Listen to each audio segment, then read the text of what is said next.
Olá, meus irmãos, que a paz do Senhor esteja com vocês. Hoje, né, o sábado da Páscoa que nós estamos vivendo, a nossa quarentena, esse isolamento veio num momento bastante complicado para a vida da igreja, haja vista as atividades que nós costumamos ter por ocasião da Páscoa, né, irmãos? Então, meus queridos, nós vamos então conversar um pouco sobre a Páscoa, né? A instituição da Páscoa. A Páscoa foi instituída e tem a sua narrativa em Êxodo capítulo 12. Ali em Êxodo capítulo 12 tem toda a explicação de como seria, como deveria ser feita e quais eram os objetivos da Páscoa e o contexto também que aconteceu. O povo de Deus era escravo no Egito e na noite da Páscoa é que aconteceu a libertação. Foram libertados da escravidão do Egito. No Novo Testamento, nós temos o estabelecimento, a instituição da ceia pelo Senhor Jesus. Então, os evangelhos, todos os evangelhos têm uma narrativa a respeito da ceia e também o livro de Coríntios, 1 Coríntios, capítulo 11, o apóstolo Paulo também faz uma explanação bastante detalhada, né? A Páscoa judaica, ela celebra a libertação do Egito e todos os elementos da Páscoa apontam para Jesus, apontam para a Páscoa cristã. A Páscoa cristã, ela celebra a ressurreição de Jesus. Então, no domingo da Páscoa, a igreja festeja o que? Celebra a ressurreição do Senhor Jesus. Entre os povos cristãos, sejam eles das mais variadas denominações, tem esta celebração da ressurreição de Jesus. Os judeus celebram a Páscoa judaica, que é a libertação física do Egito. Os cristãos libertam, os cristãos celebram a Páscoa, que é a libertação espiritual do pecado, a libertação da escravidão do pecado, né? Os cristãos celebram a Páscoa e celebram a ressurreição do Senhor Jesus. Enquanto que os judeus se cercavam em volta do cordeiro, o cordeiro físico lá, o cordeirinho, os cristãos sustentam a Páscoa no cordeiro pascal, que é o Senhor Jesus. Então, essas são algumas palavras de orientação. O Senhor Jesus, ele participou pelo menos de 3 Páscoas com os apóstolos, com os discípulos, né? Pelo menos 3 Páscoas. No Evangelho de João, no capítulo 2, versículo 23, né? No contexto da purificação do templo, acontece a primeira Páscoa. Diz assim a palavra: estando Jesus em Jerusalém, durante a festa da Páscoa, muitos creram no seu nome, porque viram os sinais que ele fazia.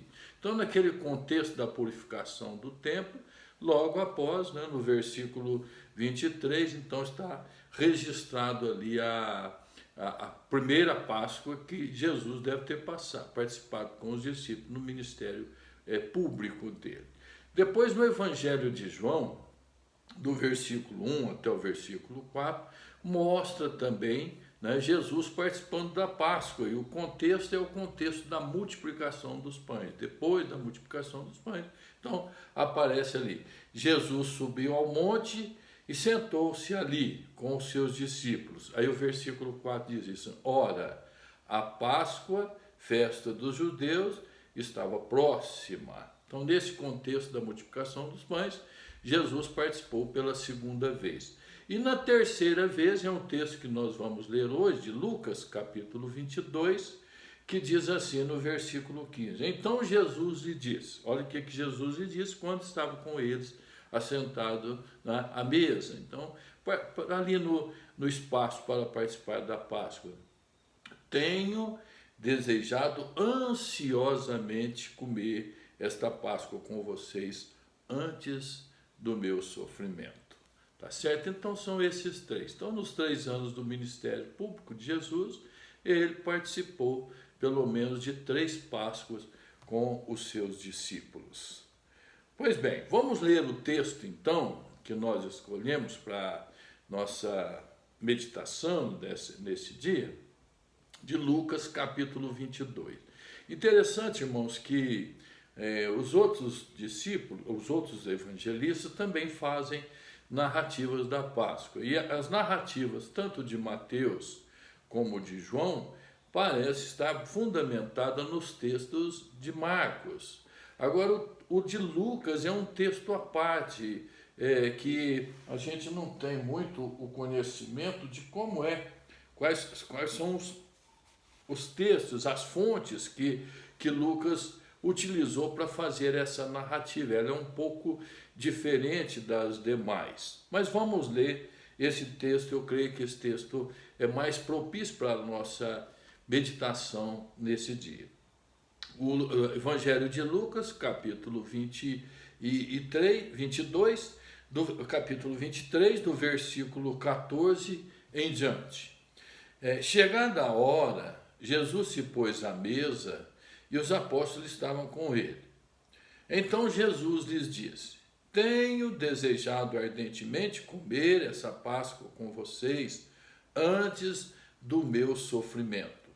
Pois eu lhes digo que nunca mais a comerei até que ela se cumpra no reino de Deus.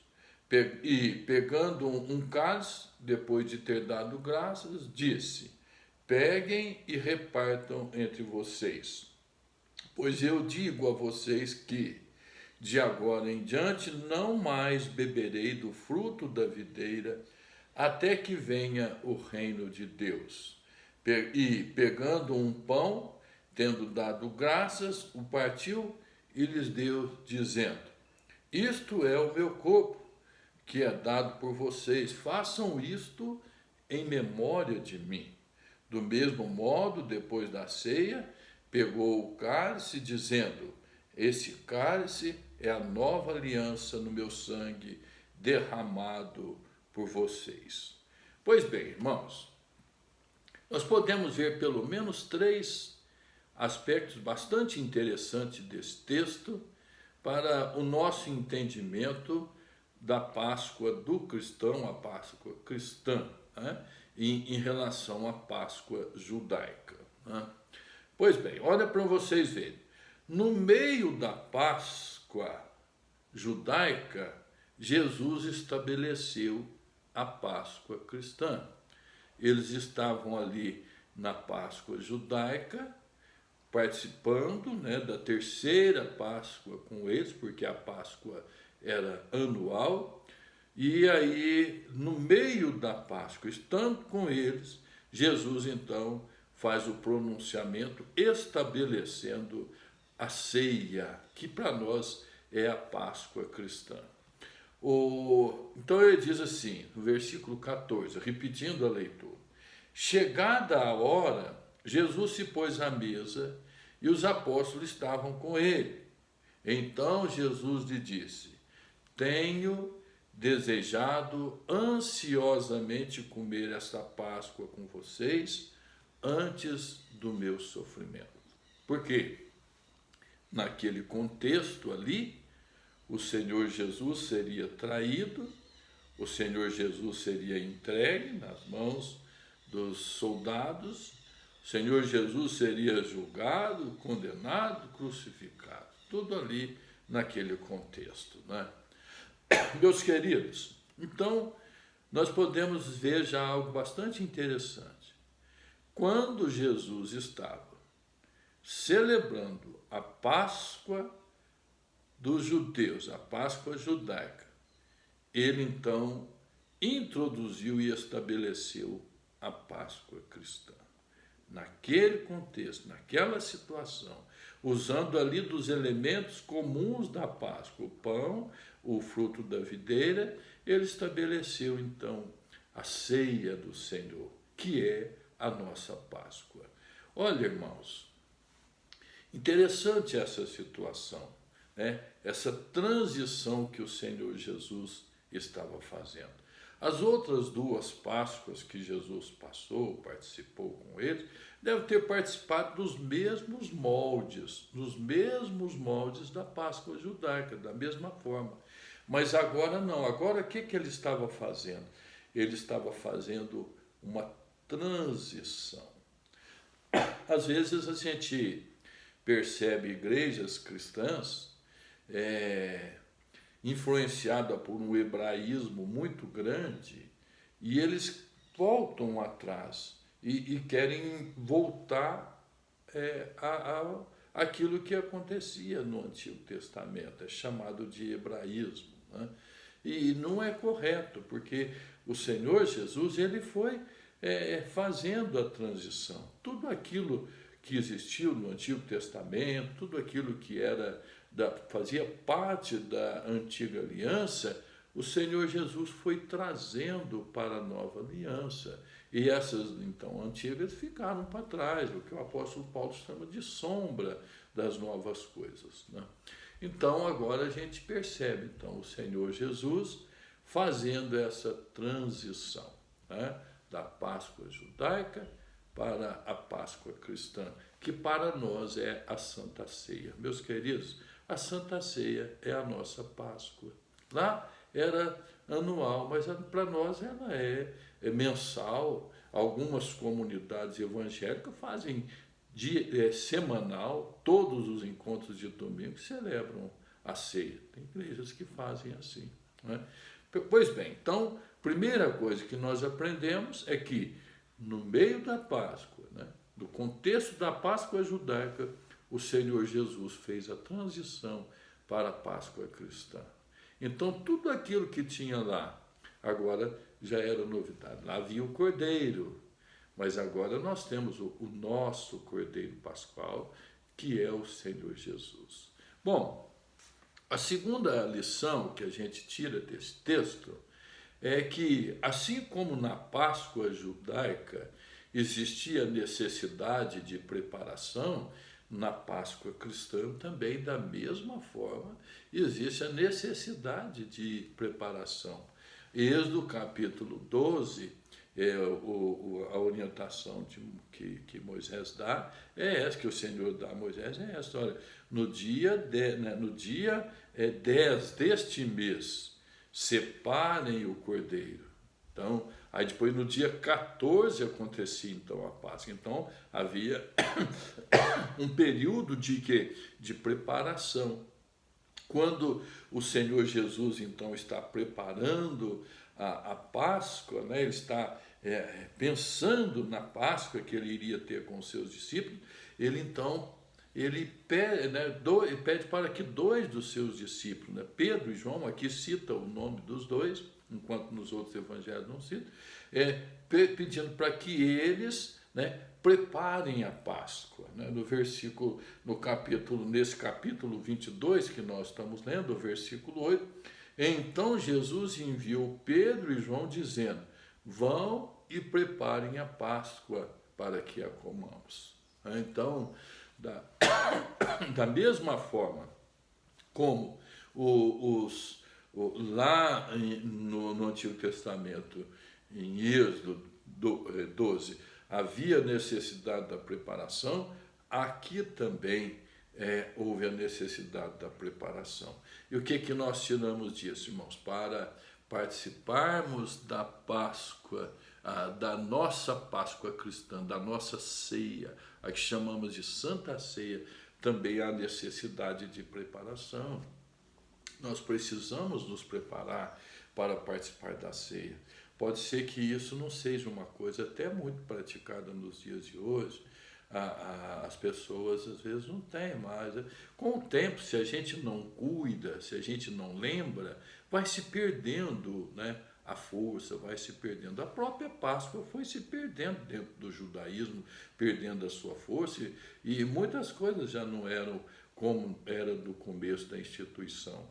Então vai se perdendo. Então, irmãos, para participar da ceia, no dia certo, né, no domingo, como na nossa igreja é sempre aos primeiros domingos, há uma necessidade de preparação, sim, há uma necessidade de preparação anterior, porque vai o quê? Porque vai se assentar à mesa com o Senhor Jesus para participar dos elementos que ele estabeleceu.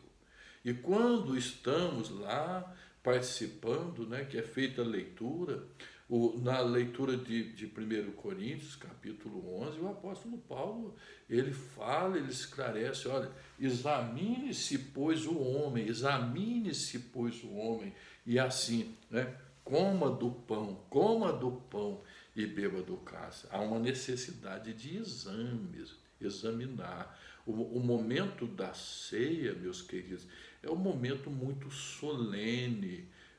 Graças a Deus que aqui na nossa comunidade nós temos ali um momento solene, né? O pastor, os presbíteros à frente, o pessoal da música, né, conduzindo hinos apropriados, a comunidade, né, todinha de pé, sendo, né, servida e participando. Então, há um elemento especial, né, nesta participação. Então, há uma necessidade de preparação.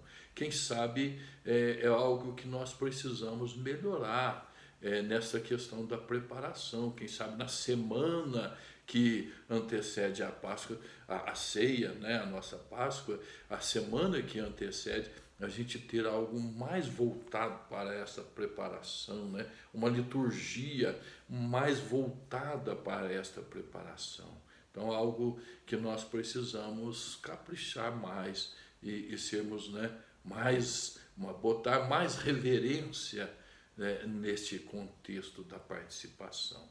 Certo? Então, olhem a segunda lição que nós tiramos.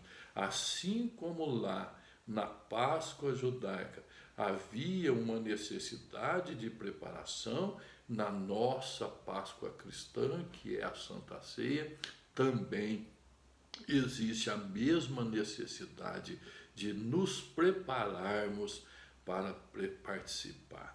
E uma terceira lição que nós tiramos, irmãos, é que a continuidade agora passaria a ser da responsabilidade dos apóstolos. O Senhor Jesus diz para eles, olha, eu não vou mais, no versículo 18 ele diz assim, pois eu digo a vocês que de agora em diante não beberei do fruto da videira, até que venha o reino de Deus. Então, o Senhor Jesus estava avisando para eles, olha, agora eu não vou mais participar, eu não vou mais participar com vocês. Por quê? Porque o Senhor Jesus estaria voltando para o Pai, estaria passando por o processo todo do sofrimento, né, da paixão, para depois ser assunto ao céu, e aí os discípulos continuariam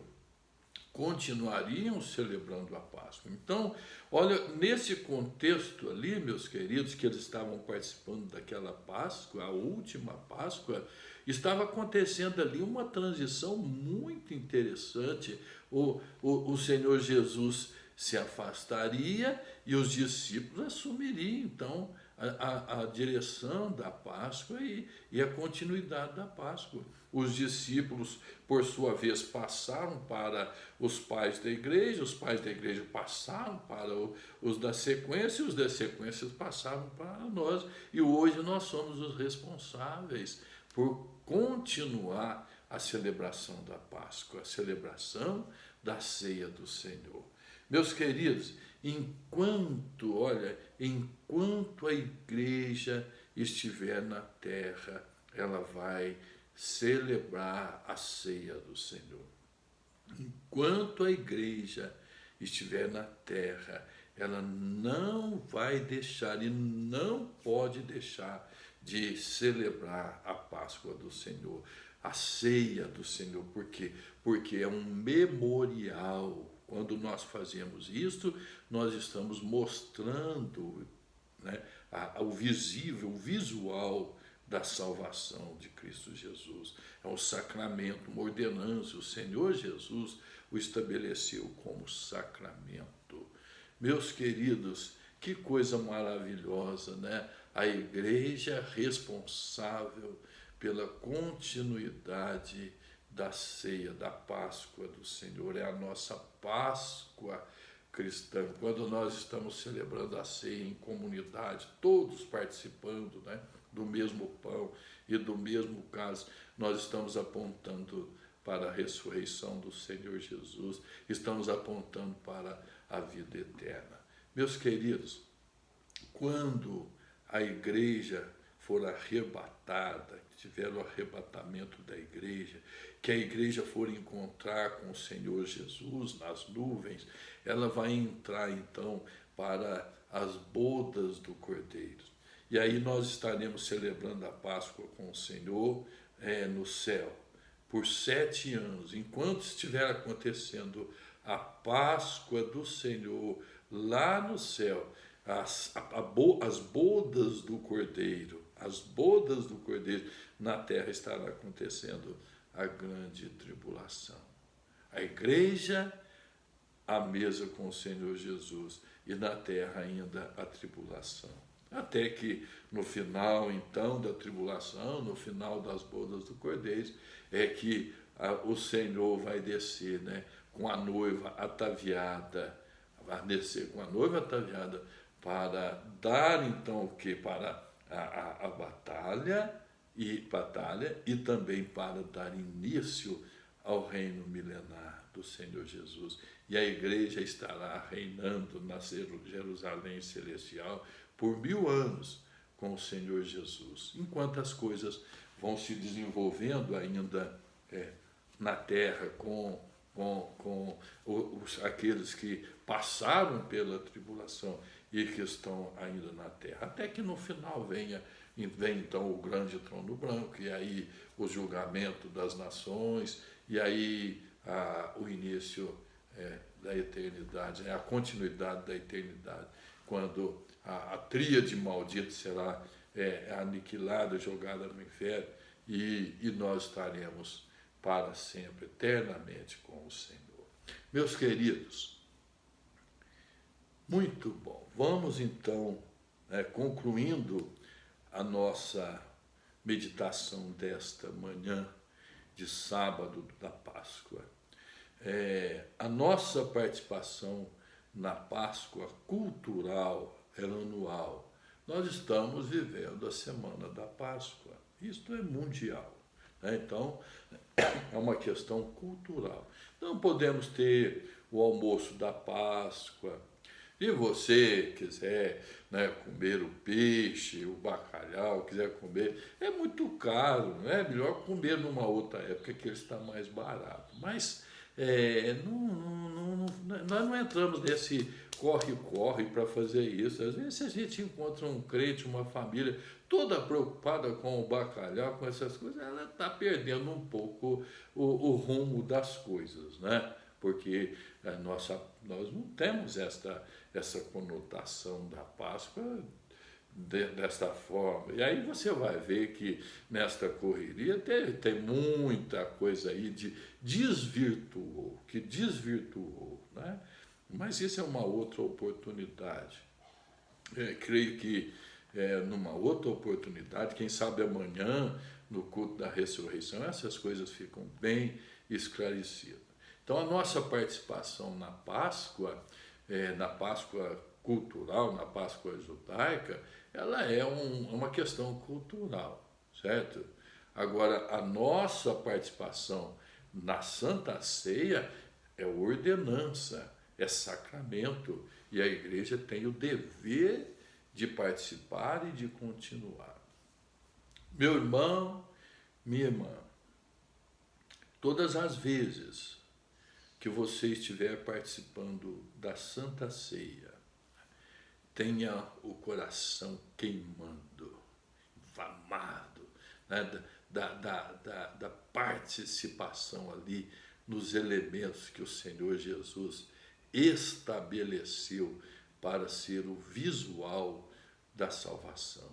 Né? Quando ele pega o pão, né, e ele parte o pão e dá aos discípulos, ele está mostrando: isso é o meu corpo. Né?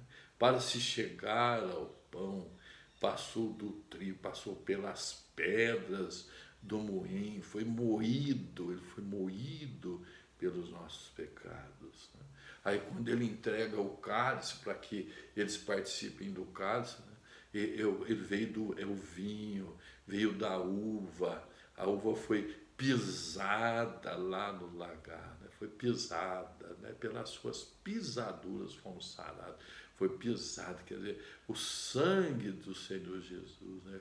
Quando ele sofreu na cruz, quando ele deu a sua vida por nós para nos salvar.